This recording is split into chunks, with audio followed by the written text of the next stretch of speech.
नमस्ते जी। Striver take के एक नए वीडियो में आपका हार्दिक स्वागत है।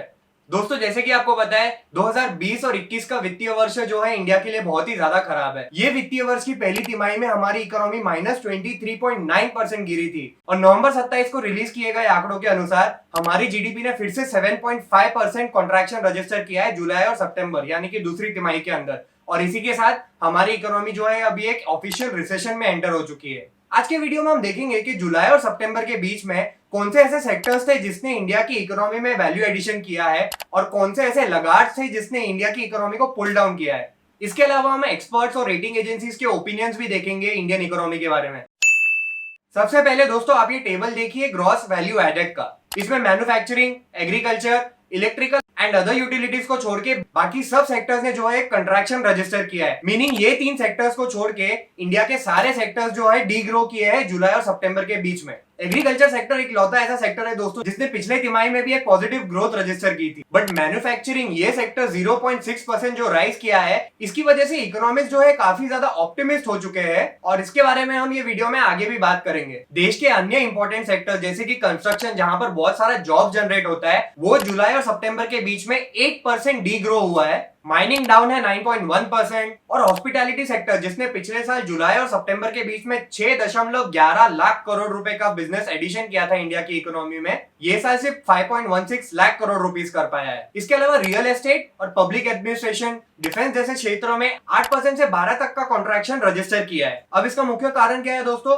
ऑब्वियसली कोरोना वायरस, जिसकी वजह से हमारे देश में और पूरी दुनिया में लॉकडाउन हुए, बिजनेसेस बंद हुए, लोगों के सेविंग्स खत्म हुई और मेजर इकोनॉमीज जो है रिसेशन में चली गई सिर्फ चाइना को छोड़ के। इंडिया में भी कोरोना वायरस की वजह से इकोनॉमी बेटर हुई, पर इंडिया में सिर्फ कोरोना वायरस ही नहीं बल्कि गवर्नमेंट की स्पेंडिंग कम होने से भी जीडीपी में काफी डाउनफॉल आया है। आप ये एक्सपेंडिचर टेबल में देख सकते हैं कि जुलाई और सितंबर के बीच में गवर्नमेंट ने सिर्फ 3.62 लाख करोड़ रुपए खर्च किए। पिछली तिमाही में गवर्नमेंट ने 4.86 लाख करोड़ रुपए, तो पिछले साल जुलाई सितंबर के बीच में गवर्नमेंट ने कुल 4.65 लाख करोड़ रुपए खर्च किए। अगर सीधी भाषा में कहा जाए तो गवर्नमेंट ने पिछले साल के मुकाबले 22% कम पैसे खर्च किए, तो प्राइवेट कंजम्पशन जो है वो 11% डाउन है। ग्रॉस फिक्स कैपिटल फॉर्मेशन, जिसका मतलब होता है नेट इन्वेस्टमेंट, वो हमें मोस्टली स्टेबल ही दिख रहा है, तो इन्वेस्टमेंट साइड से हमें कोई प्रॉब्लम नहीं है। तो दोस्तों अब जब हमने ये देख लिया है कि कौन से सेक्टर्स अच्छा परफॉर्म कर रहे हैं, गवर्नमेंट कितना स्पेंड कर रही है, पब्लिक कितना स्पेंड कर रही है, इन्वेस्टमेंट्स कितने आ रहे हैं, और अब हम ये बात करेंगे कि हमने अभी तक जो रिकवर किया है सेकंड क्वार्टर में, क्या हम उसको सस्टेन करते हुए क्वार्टर 3 और क्वार्टर 4 में एक पॉजिटिव परफॉर्मेंस दे पाएंगे।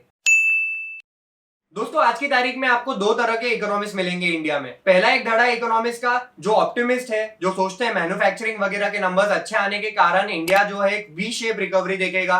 तो दूसरी तरफ एक धड़ा इकोनॉमिस्ट का जो कहते हैं कि इंडिया की इकोनॉमी को पटरी पे आने के लिए बहुत ज्यादा साल लगेंगे। Q2 के अच्छे नंबर्स के बाद रेटिंग एजेंसीज और ब्रोकरेजेस ने इंडिया का जो है जीडीपी का फुल ईयर कॉन्ट्रैक्शन टारगेट कम कर दिया है। पर द वायर को दिए गए इंटरव्यू के अनुसार इंडिया के चीफ स्टैटिस्टिशियन प्रणब सेन साहब ये कह रहे हैं कि इंडिया की जीडीपी 10% से ज्यादा कॉन्ट्रैक्ट होगी ये फिस्कल में। उनका ये कहना है कि बड़े कॉर्पोरेट्स को ही सिर्फ मैन्युफैक्चरिंग सेक्टर में शामिल किया गया है Q2 के फिगर्स में। उसके अलावा पेंट अप डिमांड, जैसे कि आपको पता है इंडिया लॉकडाउन में था और लॉकडाउन खुलने के बाद एक डिमांड बहुत ज्यादा होती है लोगों की। सिर्फ पेंट अप डिमांड ही नहीं बल्कि पिछले साल के अगर आप मैन्युफैक्चरिंग ग्रोथ देखें तो -0.6% था, तो बेस इफेक्ट भी एक जगह पे काउंट करता है, ऐसा प्रणब सेन जी कह रहे हैं अपने इंटरव्यू में। उनके अनुसार अगले 4 से 5 साल के लिए इंडिया की जीडीपी जो है सिर्फ 5% ग्रो करेगी और अगर ये सच हुआ तो फिर इंडिया को अपना जो $5 ट्रिलियन का जो टारगेट है उसको अचीव करने के लिए बहुत ज्यादा समय लग जाएगा। दोस्तों ये इंटरव्यू में सेन ने एक बहुत ही इंटरेस्टिंग चीज कही है कि गवर्नमेंट जब इतना सारा फिस्कल पैकेजेस निकाल रही है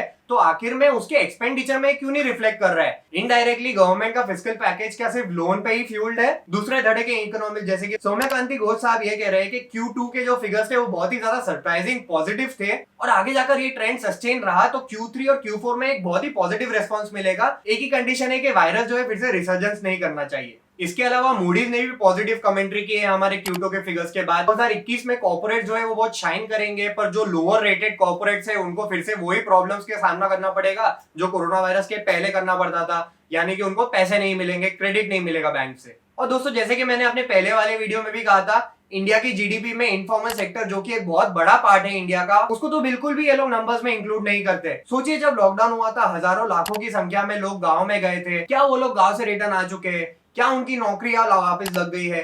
क्या उनको पैसे फिर से मिलना चालू हो गए? ये एक ऐसा एस्पेक्ट है जिसको गवर्नमेंट के जीडीपी फिगर्स बिल्कुल भी फिगर आउट नहीं करते। दोस्तों इकोनॉमिस्ट, पेसिमिस्ट या ऑप्टिमिस्ट हो, एक बात जहां पर उनका कॉमन ग्राउंड बनता है वो कोरोना वायरस की सिचुएशन। इंडिया में कोरोना वायरस की वजह से 1 लाख से ज्यादा लोग मर चुके हैं, 90 लाख से ज्यादा केसेस आ चुके हैं। आज भी कंट्री 400 से 500 रोज डेथ रिपोर्ट कर रही है, 30 से 50 हजार के बीच में केसेस आ रहे हैं रोज के रोज। तो सभी इकोनॉमिस्ट इस बारे में काफी ज्यादा चिंतित है कि अगर कोरोना जो है फिर से रिसर्जेंस हो गया तो इंडिया का इकोनॉमिक आउटलुक फिर से अनसर्टन हो जाएगा। दोस्तों जीडीपी को कैलकुलेट करने के लिए कंजम्पशन, इन्वेस्टमेंट, ट्रेड, ये 3 पैरामीटर्स देखे जाते हैं।